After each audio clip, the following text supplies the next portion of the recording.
Hello, my name is Jessie Ortwine, and I am an infectious diseases clinical pharmacy specialist at Parkland Hospital in Dallas, Texas.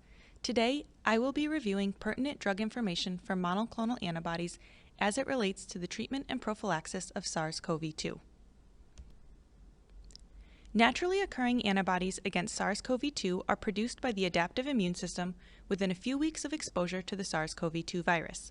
The degree of antibody production appears to correlate with severity of illness, but the duration of antibody memory remains unknown. The process of antibody-mediated viral neutralization can be sped up by directly administering antibodies to patients in the form of convalescent plasma or monoclonal antibody therapy. This is known as passive immunity. In contrast to convalescent plasma, monoclonal antibody therapies for COVID-19 contain known quantities of one or two specific antibodies that are known to target designated binding sites on the virus that correlate with viral neutralization activity. Additionally, these therapies are able to be mass-produced without the need for convalescent donors. In general, monoclonal antibodies act in a number of ways to assist with infection prevention and treatment. Against the SARS-CoV-2 virus, antibodies work by preventing the virus from engaging with the host cell binding site, a process known as viral neutralization. In addition, antibody binding to SARS-CoV-2 also assists with recruitment of immune system effector cells to help clear the pathogen. If you are interested in learning more about the antibody functions in infectious diseases, I highly recommend the article referenced on this slide. Most monoclonal antibodies in development against SARS-CoV-2 are designed to bind to the spike protein. This protein has two functional subunits, S1, which is responsible for viral binding to the ACE2 receptor, and S2, which is responsible for virus cell membrane fusion. Within the S1 subunit, there are two domains, the N-terminal domain, or NTD, and the receptor binding domain, or RBD. The receptor binding domain is the primary target for the monoclonal antibodies currently in development. Monoclonal antibody binding to this domain blocks viral entry into cells. As such, the current hope is that monoclonal antibodies will be able to be used both as prophylaxis for high-risk persons as well as for treatment. There are currently 4 monoclonal antibodies that have sufficient information to discuss in this presentation. The first 2 antibodies that I'm going to review, Bamlanivimab and etesevimab, are being developed by Eli Lilly. Of the 2 agents, only Bamlanivimab is being studied as monotherapy for prevention and treatment of COVID-19 disease, whereas the combination of both antibodies is undergoing investigation for treatment. The first monoclonal antibody we're going to review is Eli Lilly's LY-CoV-555, more recently referred to as Bamlanivimab. Serum from a convalescent COVID-19 patient served as the origin of over 400 potential antibodies. These were narrowed down based on desirable qualities, including ability to bind to the spike protein, degree of neutralizing activity, receptor binding domain epitope or binding site competition, and ACE2 blocking activity. A few antibody finalists meeting all of these criteria emerged. However, despite similar RBD binding, ACE2 blocking and binding affinities, LY-CoV-555 showed substantially greater neutralization potency compared to the other finalists, as shown in the figures on the right side of the slide against 2 different viral isolates. The study's authors suggest that this may be due to the ability of LY-CoV-555 to bind to its epitope not only when the receptor binding domain is in the ACE2 receptor accessible or up configuration, but also in the down configuration when the RBD is shielded from ACE2 receptor binding. LY-CoV-555 has been studied as prophylaxis against SARS-CoV-2 in rhesus macaques. In this model, 3 to 4 animals per group were dosed with 1, 2.5, 15 or 50 milligrams per kilogram of antibody or 50 milligrams per kilogram of a control antibody and were subsequently inoculated with virus 24 hours later. Changes in viral load were assessed via BAL fluid, nasal swabs, and throat swabs collected on days 1, 3, and 6. Viral load was described in terms of genomic RNA and subgenomic RNA. Genomic RNA represents virus present in both the initial inoculum as well as in newly replicating virus, whereas subgenomic RNA was specific to newly replicating virus. Changes in viral load over the 6 days post-inoculation are shown in the figures on the right. Mean genomic and subgenomic viral concentrations were lower in all BAL and nasal swab samples on day 1 compared to the control group. Viral replication in BAL samples, as well as among all nasal swab samples except in the lowest dose group, were undetectable by day 3. In addition, lung tissue obtained via necropsy on day 6 revealed no evidence of viral replication in the 2.5, 15, and 50 mg/kg antibody-treated animals. The second monoclonal antibody developed by Eli Lilly is LY-CoV-016, or etesevimab. This agent is only being studied in combination with Bamlanivimab and not for use as monotherapy. This antibody, similar to Bamlanivimab, was identified from a convalescing patient. 2 antibody candidates emerged during this search with similar receptor binding domain binding blocking abilities. However, CB6, which is now LY-CoV-016 or etesevimab, was selected due to stronger neutralizing activity as evidenced by the lower 50% viral neutralization dose as depicted in the figure here. LY-CoV-016 has been studied for both prophylaxis against and treatment of COVID-19 in rhesus macaques. In the prophylaxis model, a dose of 50 milligrams per kilogram was administered to 3 animals 1 day prior to viral inoculation. In the treatment model, 3 animals received the same dose, but administered on both day 1 and day 3 after viral inoculation. Daily throat swabs were performed through day 7 to determine viral load. Among the animals receiving prophylactic antibodies, only minimal levels of virus were detectable starting on day 1 post-infection. Treatment doses of LY-CoV-016 caused consistent decline in viral load starting from day 2 post-inoculation. On day 5 post-infection, 1 animal from each of the 3 groups was euthanized and necropsied with limited pathological lung damage noted in both the prophylaxed and treated animals. Multiple clinical trials of LY-CoV-555 and LY-CoV-016 have been initiated with the most pertinent ones listed here. These antibodies are being studied as therapeutics for treatment of patients in inpatient and ambulatory settings and as prophylaxis for residents and staff of skilled nursing homes and assisted living facilities. Full results are currently available for parts of BLAZE 1, and press release data has been provided for BLAZE 2. The BLAZE 4 trial is studying the effects of lower doses of the Eli Lilly antibodies, as well as a new combination of Bamlanivimab plus VIR-7831, a GSK VIR product. Active 2 and 3 are NIH-sponsored adaptive platform trials studying various therapeutics for the treatment of outpatients and inpatients infected with COVID-19. The results of the LY-CoV-555 arm of Active 3 have been published. Now we're going to shift into the available clinical data for Bamlanivimab in humans. The BLAZE 1 trial is an ongoing Phase 2 trial assessing the effect of Bamlanivimab on non-hospitalized adult patients reporting at least 1 symptom of mild to moderate disease, including fever, cough, sore throat, malaise, headache, muscle pain, GI symptoms, or shortness of breath with exertion. Subjects also have to have had their first positive test result within 72 hours of receiving the antibody infusion. The full BLAZE 1 trial is made up of 3 different study groups. Part A is studying Bamlanivimab monotherapy at 3 different doses compared to placebo, and data from this arm was recently published in the New England Journal of Medicine. Part B is studying combination therapy with Bamlanivimab and another Eli Lilly antibody, LY-CoV-016, also known as etesevimab. And Part C is looking at this same combination therapy as Part B, but solely in patients at high risk for COVID-19 complications. All 3 parts of the study have identical outcomes, with the primary outcome being change in viral load at day 11 post-positive test. The results shown here are from the interim publication of the Bamlanivimab monotherapy portion of BLAZE 1, first published in the New England Journal of Medicine at the end of 2020.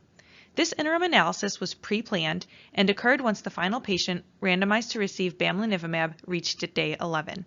Baseline patient characteristics are shown here. There were just over 100 patients in each of the 3 treatment arms. The authors described that the 700 milligram dose was projected to be the maximally efficacious therapeutic dose. However, they chose to study up to a 10-fold higher dose to ensure adequate coverage, as well as continue to establish the safety and tolerability profile of the antibody. Importantly, about 70% of patients in both the treatment and placebo groups were noted to have at least one risk factor for severe disease.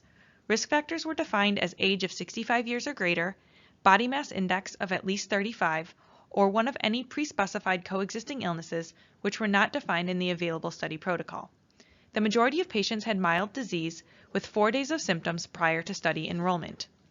The baseline viral load was described in terms of cycle threshold, and this value was about 24 in both groups and approximated a viral load of 2.5 million RNA equivalents. The primary outcome of mean log change in viral load among patients receiving placebo was a decrease of 3.47. Patients in all of the treatment arms showed similar decrease in viral load at day 11, regardless of dose administered. Interestingly, only the 2800 mg dose showed a significantly greater decrease in viral load compared to placebo. However, there's no good explanation for why this occurred in the intermediate dose group only and is potentially due to random chance. So essentially all doses performed equally by day 11. In fact, the 700 mg dose was ultimately what the FDA approved as the EUA dose. Secondary outcomes included an analysis of viral load decreases at earlier time points. A significant difference in viral load change from baseline compared to placebo was observed in the pooled treatment group as early as day 3, but by day 5, viral load changes were similar to placebo, suggesting a possible early benefit in therapy. An additional secondary outcome was the rate of hospitalizations, ED visits, and death. A total of 5 incidents occurred among all patients receiving Bamlanivimab, all of which were hospitalizations. This was compared to 7 hospitalizations and 2 ED visits among patients receiving placebo. No deaths occurred in the study. A post hoc analysis performed among patients 65 and older or with a BMI of at least 35 revealed a hospitalization rate of 15% among patients randomized to the placebo group compared to only 4% in patients receiving antibody therapy. Importantly, this high-risk population of just under 150 patients is not the same as the 310 patients described as high risk in the baseline characteristics table. Additionally, the number of patients at risk for hospitalization presented on the EUA fact sheet is 205. This inconsistency makes it challenging to determine who may benefit most when evaluating patients. Looking at symptom scores, patients assessed their own symptoms daily, ranking the severity of 8 symptoms on a scale of 0 to 3. Improvement in symptom scores from baseline was evident in the pooled treatment group by day 2. This improvement from baseline among patients receiving SARS-CoV-2 compared to placebo was observed through day 6. Per the EUA fact sheet, the median time to symptom improvement was 6 days for patients receiving therapy and 8 days for placebo. All doses of the antibody therapy were well tolerated with no major differences observed in the rates of adverse events of any severity between any of the treatment groups and the placebo group. Adverse events occurred in 22% of patients receiving the study antibody and 25% of patients in the placebo group. The most common adverse events noted in the Bamlanivimab groups were nausea, diarrhea, and dizziness, all which occurred at rates of less than 4% among all pooled doses. The rates of these and all other adverse events occurred at similar frequency in the placebo group as well.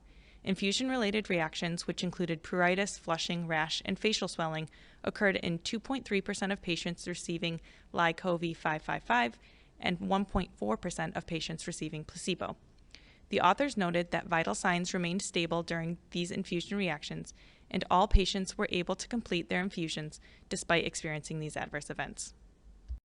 Emergency use authorization was granted in early November for the treatment of patients who are at least 12 years in age with mild to moderate COVID-19 who are at high risk of progressing to severe disease. The different categories of patients meeting this criteria as per the EUA are outlined here. The approved dose is 700 milligrams administered intravenously 1 time. No dose adjustments are required for any specific populations. The initial EUA recommended a 60-minute infusion for all doses. However, this has recently been updated to provide a range of administration times depending on the diluent volume. The Infectious Diseases Society of America recommends against the routine use of Bamlanivimab, and the National Institutes of Health guideline remarks that not enough is known about Bamlanivimab to make a recommendation either for or against its use.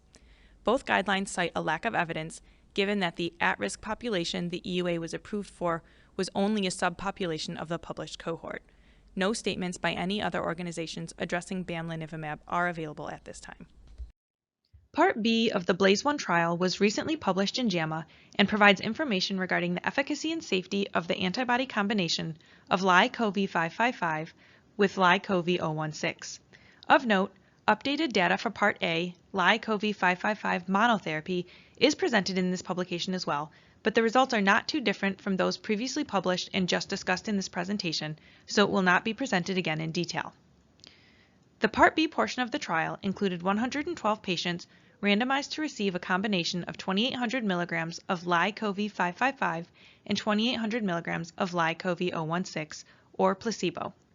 The placebo group is the same placebo group from Part A, with a few additional patients to total 156. The vast majority of patients had mild disease, with onset of symptoms occurring 4 days prior to randomization. 67 patients in the combination therapy arm had risk factors for progression to severe disease, which were defined as age 55 or older, BMI of 30 or greater, or at least one pre-specified medical condition, including diabetes, chronic kidney disease, cardiovascular disease, chronic respiratory disease, immunosuppressive disease, or treatment with immunosuppressive therapy. This at-risk definition is different than the one provided for Part A, which included patients 65 years and older or with a BMI of at least 35.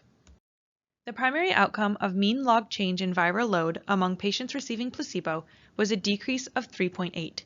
With the slight change in patient numbers in the monotherapy arms, none of the 3 doses administered resulted in significant improvements in viral load change compared to placebo.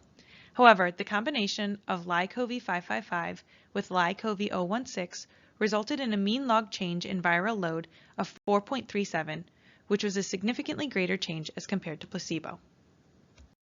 This difference in viral load between patients receiving the combination antibody, shown in blue in the box plot on the left, and placebo, the box in red, was evident by day 3. However, this early decrease and overall greater decrease in viral load did not affect viral clearance, symptom improvement, or symptom resolution at any of the reported time points on day 7, 11, 15, or 22. Symptom scores between patients receiving combination therapy and placebo were only significantly different in favor of patients receiving antibody therapy at day 11. The median values for time to viral clearance, time to symptom improvement, and time to symptom resolution are shown here for each of the monotherapy doses, the combination therapy group, and patients receiving placebo. Overall, monotherapy and combination therapy appear to be equal in terms of their effects on clinical outcomes. There were no deaths reported in any trial patients. Hospitalizations and ED visits were numerically lower among patients who received LY-CoV-555 monotherapy or the combination product, with rates of 1 to 2% among patients receiving any of the antibody products and 6% in the placebo group. Of the 15 people meeting this endpoint, 12 were classified as hospitalizations and only 3 were ED visits. Details relating which treatment group each of these patients belonged to were not reported. A post hoc analysis was performed to assess hospitalizations and ED visits for at-risk patients 65 years and older or with a BMI of 35 or greater. Of note, this at-risk definition included only a subpopulation of patients reported to be at risk based on the baseline characteristics definition. In this population, 3 to 6% of monotherapy patients, none of the patients randomized to combination therapy, and 13.5% of patients receiving placebo had a hospitalization or ED visit within 29 days post-randomization. The EUA for the Bamlanivimab and etesevimab combination presents slightly different information for this outcome, with frequencies of 2% for Bamlanivimab 700 mg monotherapy, 3% for combination therapy, and 10% for placebo. All doses of the antibody therapy were well tolerated, with the majority of adverse events being mild in nature. Infusion-related reactions were observed in 8 patients receiving active treatment, but none of these reactions interfered with the patient's ability to receive the full infusion dose.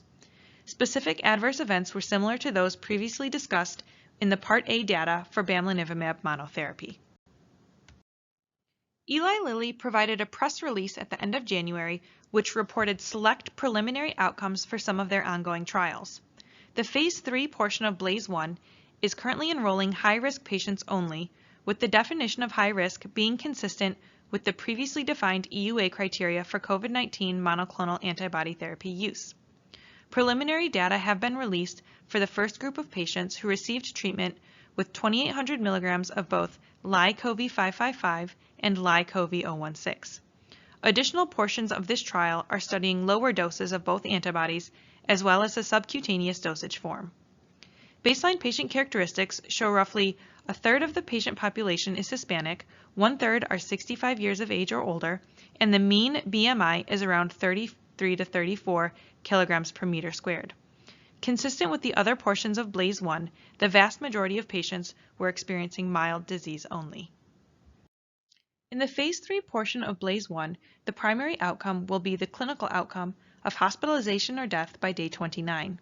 The data available to date show that combination therapy significantly reduced the number of hospitalizations or deaths compared to placebo in this high-risk population, with 11 hospitalizations and 0 deaths among patients receiving combination antibody therapy, and 26 hospitalizations and 10 deaths in the placebo arm, with 8 of those 10 deaths attributed directly to COVID-19. Preliminary results for the BLAZE 4 trial were made available with the release of the Bamlanivimab and Etesevimab EUA fact sheet. This is a Phase 2 trial looking primarily at rates of virologic failure, defined as a viral load greater than 5.27 on day 7, for various treatment regimens, including Bamlanivimab monotherapy, 2 combinations of Bamlanivimab and Etesevimab, and a new combination antibody consisting of Bamlanivimab and VIR-7831, an antibody produced by GSK and Vir Biotechnology. Importantly, this trial excluded 2 big risk groups, patients 65 and older and patients with BMIs of 35 or greater. BLAZE 4 baseline characteristics for the combined study groups to date are listed here. About 150 patients were enrolled in the lower dose Bamlanivimab and Etesevimab arm, and 100 patients each in the 2,800 milligram Bamlanivimab and Etesevimab arm and the Bamlanivimab monotherapy arm. Preliminary data were reported for the 2 Bamlanivimab and Etesevimab combination arms, as well as the placebo arm. Virologic failure occurred in 14% and 10% of patients in the low-dose and high-dose combination groups, respectively. Both of these frequencies were significantly lower than the 31% rate of virologic failure among patients randomized to placebo. The graph on the right shows the rate of viral load change from baseline for the 3 treatment groups and the placebo group. The results are consistent with previously reported data showing greater rates of change for patients receiving combination therapy than for monotherapy or placebo.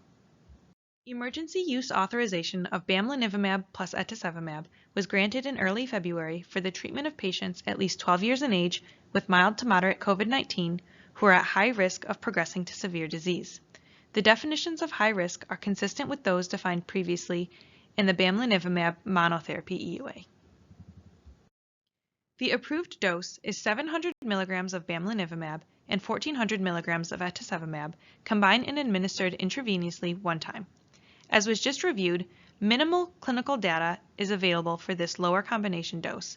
However, the EUA states that these doses are expected to have a similar clinical effect to the higher dose based on data submitted to the FDA. Similar to Bamlanivimab monotherapy, the infusion duration is variable depending on patient's body weight and the diluent volume used. The Infectious Diseases Society of America has not yet commented on the combination of Bamlanivimab plus Etesevimab. However, the National Institutes of Health guideline recommends the use of this combination for at-risk patients meeting the EUA criteria. All of the data discussed up to this point have been focused on treating ambulatory patients. However, there is an ongoing ambulatory trial assessing the ability of Bamlanivimab to prevent COVID-19 disease. The BLAZE 2 trial is being conducted in nursing homes and is enrolling both staff and residents. In order to facilitate rapid enrollment into the trial, patients were enrolled prior to knowing whether they were SARS-CoV-2 positive or negative. The patients who tested negative were evaluated in this arm of the BLAZE 2 trial. These patients were tested weekly for SARS-CoV-2 regardless of symptoms. The study team knew better than to let good data go to waste, so the patients who ended up testing COVID positive at baseline were enrolled into an exploratory treatment arm. However, the results of this population are not yet available. The BLAZE-2 study is ongoing with plans to enroll up to 5,000 participants. The data made public in the January press release are shown here. The Kaplan-Meier curve on the left shows the proportion of patients in the prophylaxis group and placebo group who ended up symptomatic with COVID-19 disease. The difference in the curves is quite striking. Of the 160 patients in the prophylaxis arm, 8.8% had developed symptomatic disease, compared to 22% of the 139 patients randomized to receive placebo. There were also no deaths among patients receiving Bamlanivimab. As a result of the BLAZE-2 findings to date, an emergency use authorization request will be made to the FDA for use of Bamlanivimab as post-exposure prophylaxis. Now, moving into the final group of patients that LY-CoV-555 has been studied in, treatment of patients hospitalized for COVID-19 disease. The ACTIV-3 trial is the first trial within the Therapeutics for Inpatients with COVID-19, or TICO platform, established by the National Institutes of Health. The TICO platform is set up as an adaptive platform to study multiple agents for the treatment of COVID-19 in hospitalized patients experiencing symptoms for 12 days or less. Inclusion criteria are listed in the left-hand column. Patients were randomized to receive a single dose of 7,000 milligrams of LY-CoV-555 or placebo. The primary efficacy outcome was sustained recovery during 90 days of follow-up, with a key secondary outcome focusing on all-cause mortality. A futility assessment was also performed on day 5 that evaluated pulmonary and extrapulmonary disease manifestations in the first 300 enrolled patients. The purpose of the futility assessment was to determine if the experimental therapy was beneficial enough for the study to continue into the second phase, which would enroll 700 additional patients. This assessment evaluated 2 outcomes on day 5 using 7-category ordinal scales.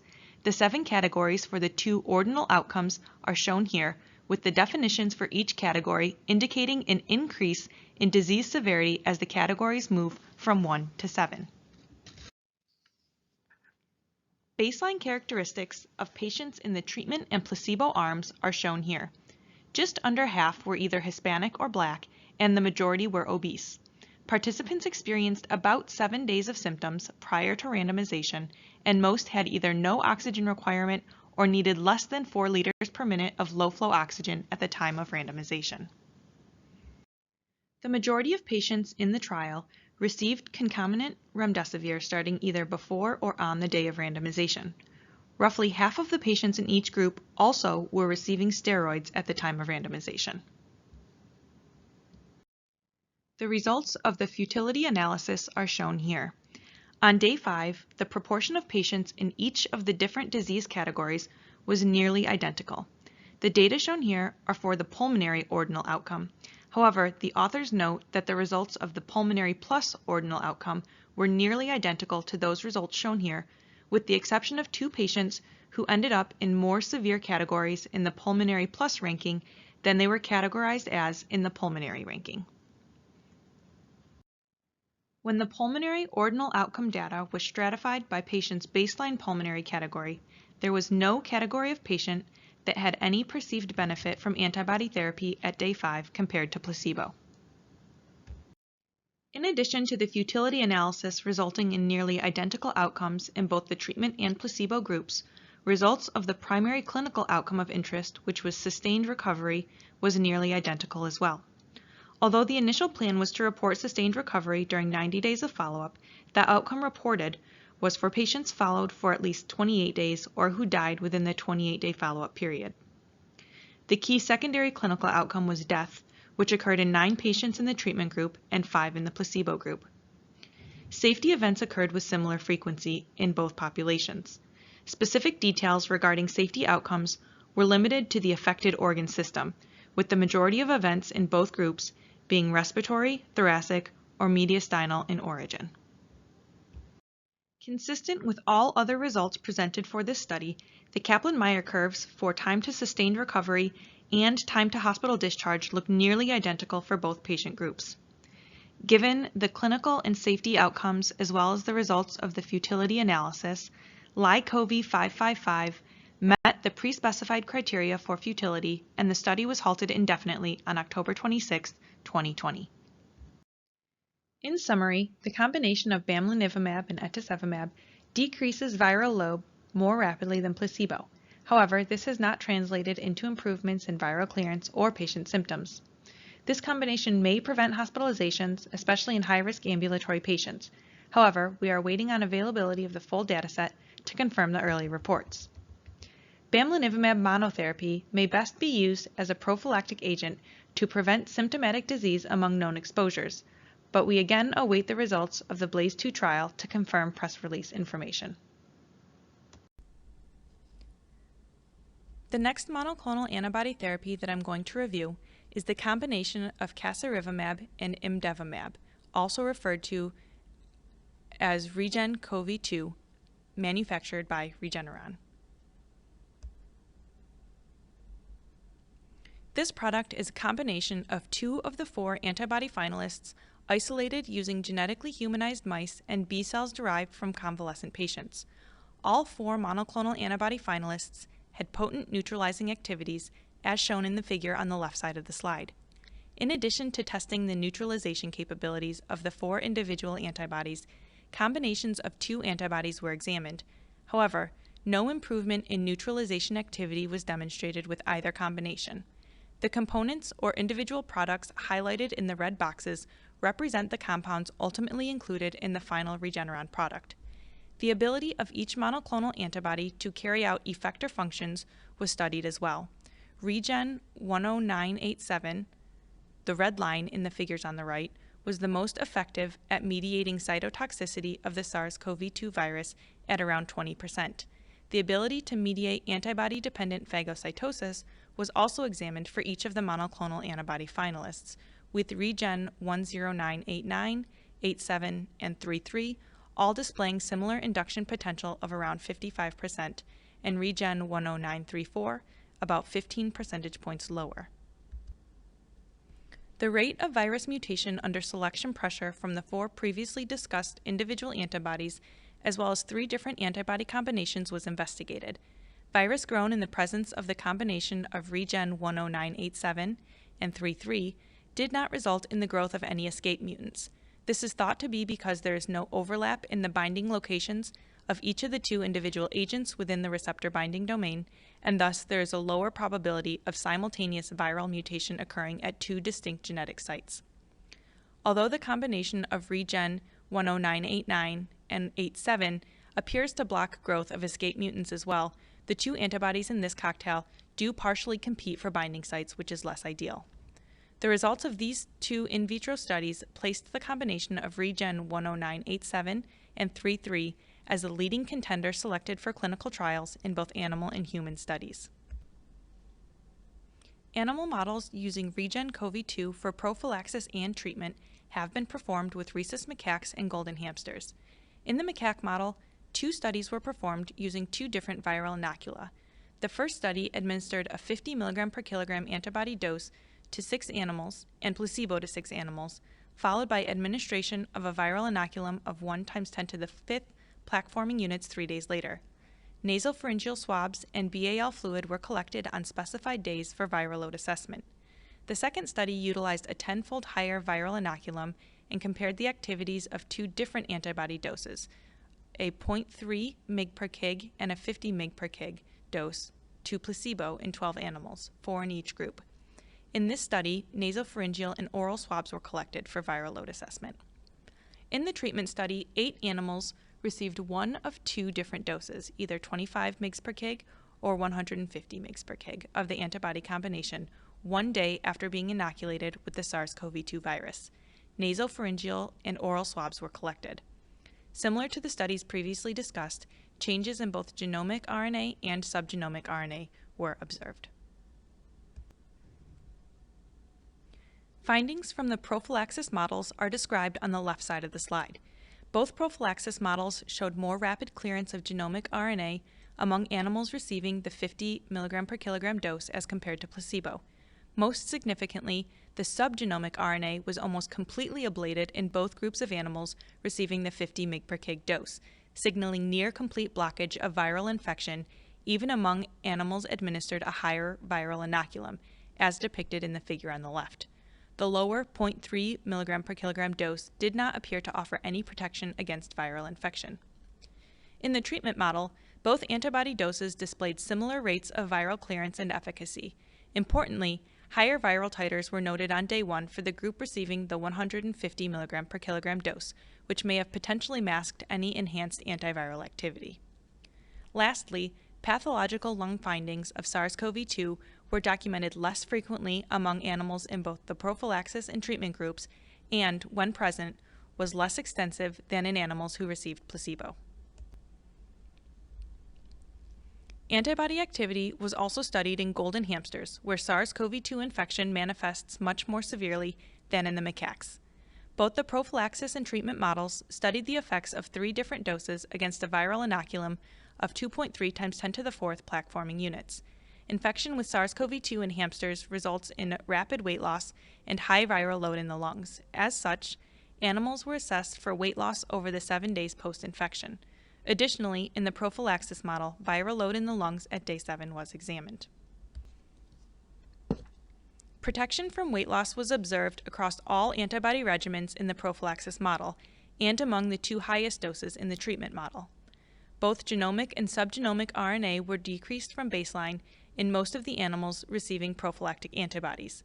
Importantly, even in animals whose viral loads showed less of a response to prophylactic administration of antibodies, protection from weight loss was still demonstrated. Multiple trials assessing the clinical efficacy of the Regeneron product are ongoing, with ambulatory treatment data available. Press releases have provided early data for treatment of hospitalized patients and prevention of infection in household contacts of infected individuals. The first results from the Regeneron outpatient treatment trial have been published. This publication describes results from a seamless phase 1, 2, and 3 trial examining the efficacy and safety of 2 different doses of the combination of casirivimab and imdevimab compared to placebo in 275 non-hospitalized patients with COVID-19. Enrolled patients had to be 7 days or fewer from symptom onset with a positive COVID-19 test within 72 hours of randomization. Importantly, anti-SARS-CoV-2 antibody screening was performed in all patients upon entrance to the study. However, serologic status did not affect randomization. The pre-specified virologic outcome was viral load change from baseline through day 7 among patients who were serum antibody negative at baseline. The clinical outcome evaluated was the proportion of patients with at least 1 medically attended visit, defined as any office visit, telemedicine visit, urgent care visit, ER visit, or hospitalization in the overall study population, as well as in the seronegative subgroup. Demographics of all randomized patients are described here. There appears to be a good representation of traditionally underrepresented populations for clinical trials, with over half of the population being Hispanic or Black and over 1/3 being obese. Over half of all patients had at least 1 risk factor for hospitalization, which was defined as age above 50, obesity, cardiovascular disease, including hypertension, a number of chronic lung, metabolic, kidney, or liver diseases, and immunocompromised, meaning either immunosuppression or receipt of immunosuppressants. Before I get into the results, it is important to point out the differences in baseline viral loads between seronegative patients, those who did not mount an antibody response, and seropositive patients. You can see here that there is an incredibly large difference in the median baseline viral loads between the 2 serogroups. There was also a smaller group of patients who had an unknown serology status at baseline, meaning their serology status was either unable to be evaluated or they had borderline results. These patients had baseline viral loads somewhere between those seen in the seronegative and seropositive patients. Overall, treatment in both antibody groups showed numerically greater viral load reduction compared to placebo. However, the decreases appear to be driven by the changes in the seronegative population. In the pre-specified key virologic endpoint patient population of those who were seronegative at baseline, viral load decreases were between 0.5 and 0.6 log 10 copies per milliliter greater compared to placebo in the lower and higher dose treatment groups, respectively. These figures show the median % reduction in viral load compared to placebo at day 7. You can see that patients with the highest baseline viral loads achieved the greatest benefit from antibody therapy. Patients with baseline viral loads of at least 10 to the 6th experienced 95% or greater decreases in viral load compared to placebo-treated patients by day 7. In terms of medically attended visits, recall that these could range anywhere from a telemedicine visit to a hospitalization. In total, there were 12 documented visits between the treatment groups and placebo group, with 10 of these 12 occurring in patients who were seronegative at baseline. Frequency of medically attended visits was 50% lower among patients who received antibody therapy compared to those receiving placebo. Specific details regarding visit type was not provided.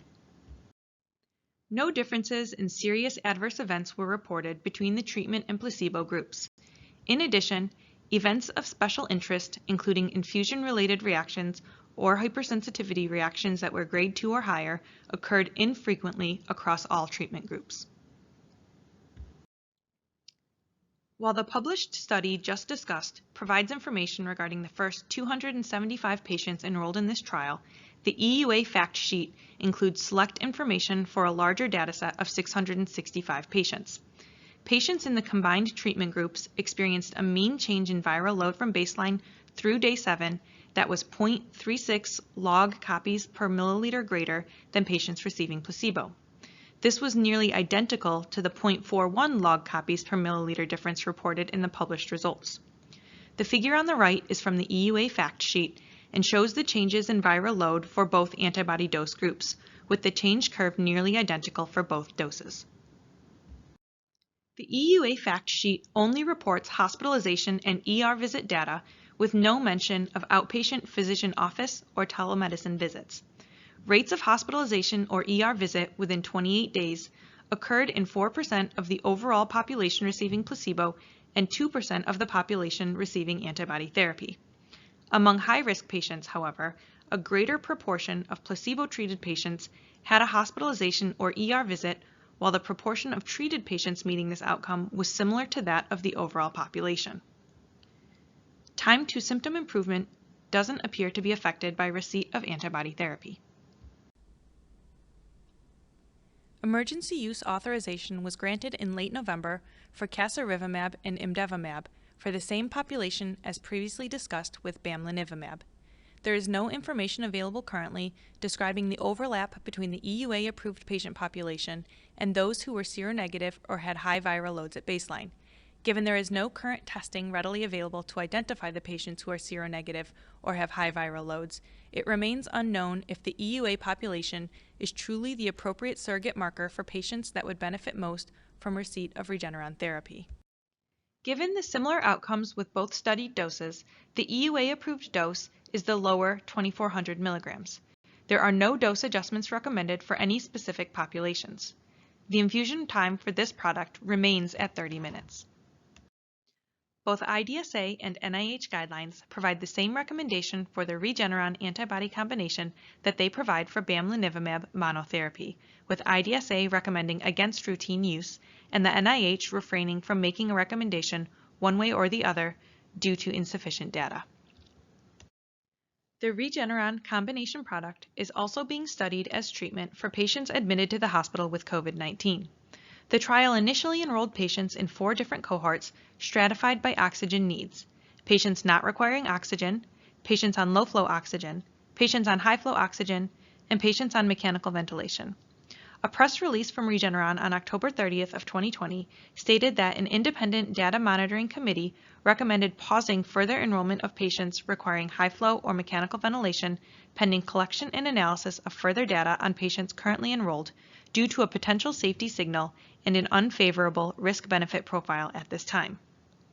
A press release by Regeneron in late December described preliminary results from their phase 3 trial of the casirivimab-imdevimab combination in hospitalized patients on low-flow oxygen, defined as nasal cannula, simple face mask, or other similar device.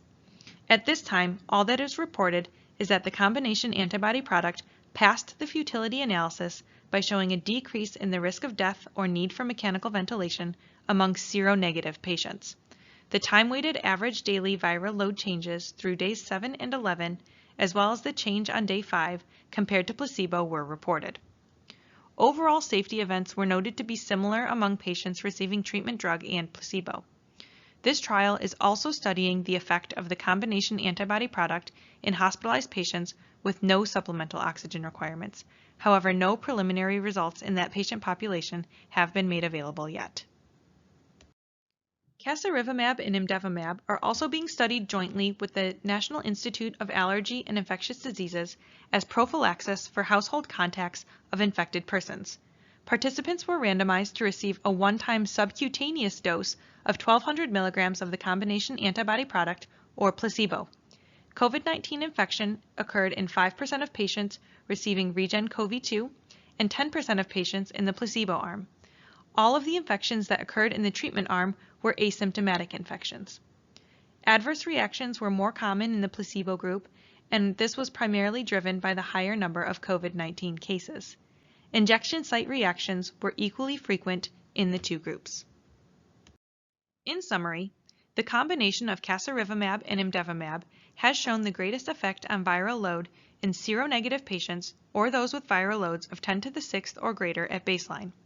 Consistent with what was seen with the Eli Lilly therapeutics, this decrease in viral load has not translated into more rapid improvement in symptoms. Preliminary data look promising for preventing worsening of disease in high-risk ambulatory patients and in hospitalized patients on low-flow oxygen, as well as for preventing acquisition of disease among household contacts. However, we continue to await full clinical trial results to confirm any of these early reports.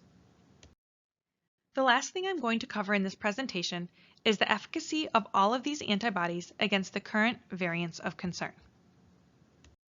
Per the CDC, there are 3 variants of concern which have been detected in the United States. These are B.1.1.7, first identified in the United Kingdom, B.1.3.5.1, first identified in South Africa, and P.1, first identified in Japan in travelers from Brazil. The variant B.1.4.2.9 has been detected in a high number of cases in California, and although it is not recognized as a variant of concern by the CDC, I did want to point out its specific mutation because it is different from the other known variants and may alter the efficacy of some of the monoclonal antibodies in use. The pertinent mutations are listed in the column on the right. All of these mutations occur in the receptor binding domain of the spike protein. There is overlap in the mutations present in the variants first detected in the UK, South Africa, and Brazil, with all 3 sharing the N501Y mutation. And B1351 and the P1 variant both display E484K and K417 mutations. The mutation in the variant from California occurs at L452 and is unique to this variant. There has been some nice information made available recently to help make sense of how these variants may impact antibody efficacy. The figure on the left shows the amino acid changes associated with various possible escape mutants. Along the x-axis are listed amino acid positions within the receptor binding domain where mutations may occur. The yellow, orange, brown letters seen above each amino acid site depict the different mutations that are possible at that site, and the height of the letter corresponds to the escape fraction, with an escape fraction of 1 indicating complete viral escape. The 2 tables on the right show the effect each mutation has on the IC50 for Bamlanivimab and etesevimab for both the UK and South African variants. A change of greater than 3-fold indicates resistance if the value is negative and sensitization if the value is positive. Neither antibody is affected strongly by the N501Y mutation, so both antibodies are expected to retain activity against the B117 variant.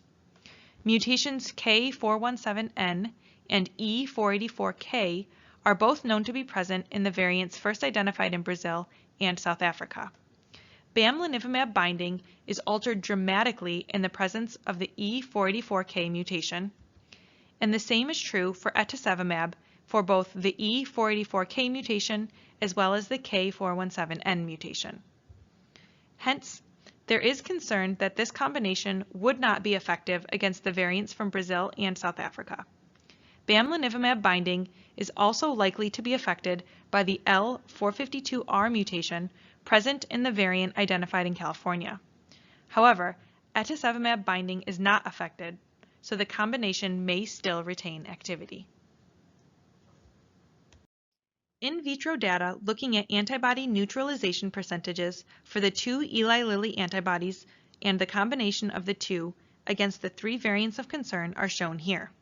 The orange line in the figures on the top row and the blue and purple lines in the figure on the bottom left depict significantly lower neutralization activity against the variants from South Africa and Brazil, which is anticipated to translate into viral resistance to both Bamlanivimab monotherapy as well as to the antibody combination. Here are similar graphics for the two Regeneron antibody products. Mutations K417N and E484K are both known to be present in the mutants first identified in Brazil and South Africa, and their presence affects the ability of casirivimab to bind to the receptor binding domain of these mutants. However, imdevimab is not impacted by mutations at these sites, so the expectation is that the Regeneron combination antibody product would still be effective against these two mutants. This assumption is confirmed by in vitro data. The neutralization activity against Regen 10987 or imdevimab is not negatively impacted by either of these variants. However, Regen 10933 or casirivimab has lower neutralization activity against the variants from South Africa and Brazil, likely due to the presence of the mutations at the 417 and 484 positions. However, you can see that when given in combination, activity is retained against the South African variant and is likely retained against the Brazilian variant as well. In summary, the singular receptor binding domain mutation in the B117 variant is not expected to limit antibody activity of any of the three currently available products. The mutations at 484 and 417 are expected to limit the utility of the Eli Lilly antibody products, but the Regeneron combination should remain effective. The L452R mutation is expected to alter neutralization activity of Bamlanivimab. However, more information is needed before we can know for sure how this is expected to affect overall efficacy of the monoclonal antibodies. Neither of the Regeneron products are affected by this mutation, so it should retain activity. There are multiple other monoclonal antibodies under investigation for treatment of inpatients and outpatients and as pre- and post-exposure prophylaxis. The antibody products listed here are the furthest along in clinical trials. Be sure to keep checking back here for the latest updates on Bamlanivimab, etesevimab, casirivimab, and imdevimab, as well as the pipeline antibodies. Thank you to SIDP for the opportunity to present this information, and please feel free to contact me with any questions regarding any of the information discussed here.